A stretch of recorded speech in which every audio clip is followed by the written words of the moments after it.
Hey there and welcome. Today we're going to be talking about the functional trainer low rotation. This is an incredible exercise for your core and is going to put a little bit more emphasis on the obliques and training them in a more functional manner. First thing you're going to want to do is adjust your height arm, and I recommend you put this above your head.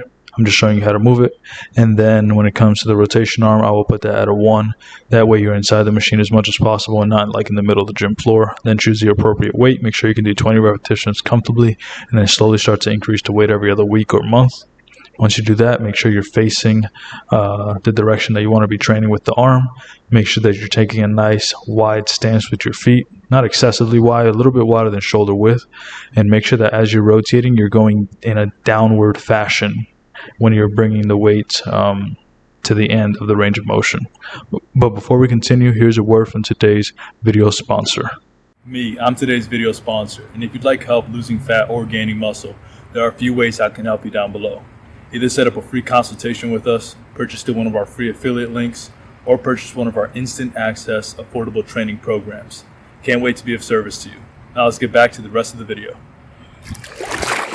The direction at which you actually do the crunching motion or the rotation motion is going to matter a lot. So you don't want to be bringing this parallel with the ground as you're doing it, because if you do, you're gonna realize the machine's not going to want to do that, and you're going to feel like you're going to get locked up right in the middle or so. So you have to be going in a downward fashion because the arm is high. If the arm's high, then you have to go downward. If the arm's low, then you have to go upward. That's a natural direction to move in when it comes to doing these type of rotational exercises.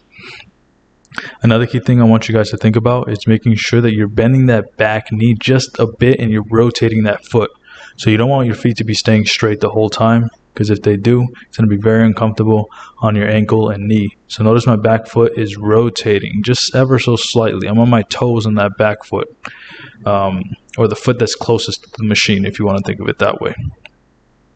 You also want to make sure, like I said, that you're breathing out when you're doing this, when you're going away from the machine, because that's the contracting motion. That's when you're contracting the most, is when you're lowering the weight. So breathe out. That way you have no air in your stomach, and you can really focus on contracting your core as much as possible. You could do this exercise right now. Suck in a bunch of air and then try to contract your core. You feel a little something, sure, but breathe out all the air and then contract your core. You're going to feel a way better contraction. So that's what you want to do when you're doing this exercise, or working any core movements, especially planks. But that's a video for another day.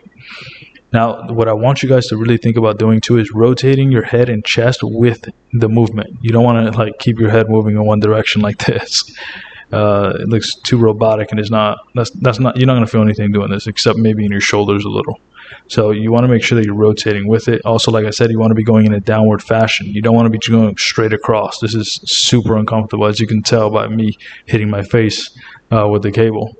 Also, keep your arms straight. You want to slight bending your elbow, but not like this. This is bending your elbows too much.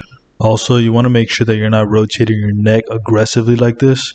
That's not going to be good for your neck, obviously. And also make sure, like I said, you keep your arms fairly straight with a slight bending your elbows, not a bend like this.